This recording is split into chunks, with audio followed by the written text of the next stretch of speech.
guys, so for today's video, mapakita ko sa inyo yung Korean diaper na ginagamit ko para sa baby ko. So eto guys, yung Aplaz.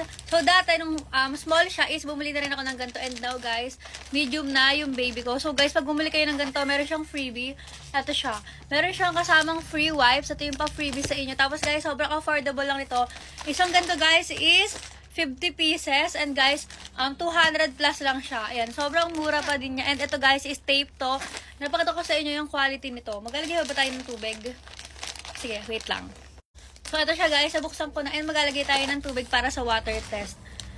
So ito siya guys, sobrang lipis lang nito ha, pero ang ganda niya. Never like, hindi nagka-rashes dati si baby dito, and ngayon, pag-usapang Korean talaga, ito yung iano ko. So, ang gagawin kasi namin, nung small pa lang si Rome is, nagpapalit-palit kami, like, iba sa umaga, iba sa gabi. Ito yung pang day niya. So, ito siya guys, halagyan natin siya ng tubig. Ayan siya guys, double leak guard din yan, and ganyan lang siya kanipis. Tingnan nyo naman kung gano'n siya kanipis. So, let's go sa water test. So, hindi na ako kukuha ng tubig sa labas. Ito na lang tubig sa tabi ko lalagay ko. Ganyan siya kadami ha. Bawasan natin to.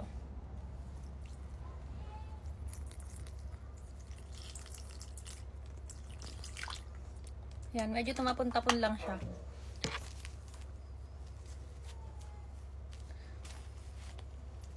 Ayan siya guys. Wait lang natin siyang ma-absorb.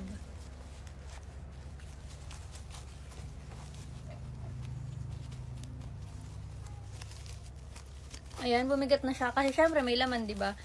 So, wait natin siyang ma-absorb, and then, I'll show you. Hindi ko ito ikakat.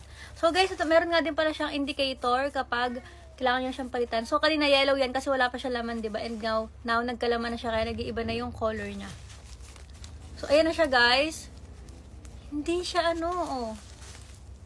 like, wala siyang tumatapon. Hindi siya nagli-leak. Tapos, tuyong-tuyo na siya. Kita niyo ba? Sana nakikita niyo ha. Pero tuyong-tuyo na siya. Ayan, Kahit tikit natin sa mukha ko, hindi siya nababasa.